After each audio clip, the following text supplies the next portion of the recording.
पनुआकिल में मेहरान कॉलोनी वासी ट्रेटरन ऐं मोटरनि जो मिस्त्री अख्तर आराई खे मोटर ठाहिण बहाने ॻोठ ने रेढी खणी वञी मुबैना तौर गोलियूं हणी क़तल करण जो इंकशाफ कयो वियो आहे। इन हवाले सां वधीक तफ़सील ॾेई रहियो आहे पनुआकिल मां सीएन न्यूज़ जो रिपोर्टर अयाज झंडीर। जी अयाज, वाक़े जे हवाले सां कहिड़ा तफ़सील आहिनि, आगाह कजो।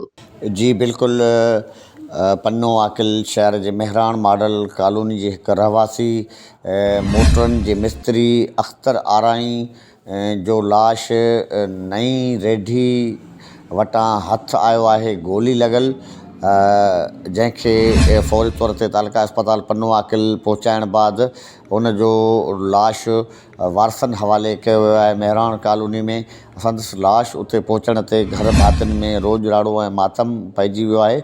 उन हवाले सां ॿुधायो वञे पियो त काल्ह अख्तर आराई खे मोटर ठाहिण जे बहाने सां कुझु माण्हू नई रेढी ॻोठ जेको क़ौमी शाहरा भरिसां आहे उन तरफ़ खणी विया हुआ ऐं सुबुह जो उनजो लाश नई रेढी भरिसां गोली लॻल मिलियो आहे ऐं अहिड़ो वाक़ियो पुरस्कार बणिजी वियो आहे।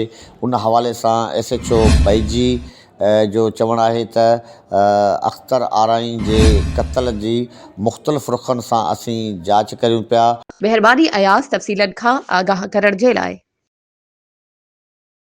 वधीक ख़बरुनि ऐं अपडेट्स जे लाइ असांजे चैनल खे सब्सक्राइब कयो ऐं हा, बेल आइकन खे प्रेस करण न विसारिजो त जीअं असांजी हर नई अचण वारी वीडियो तव्हां ताईं पहुची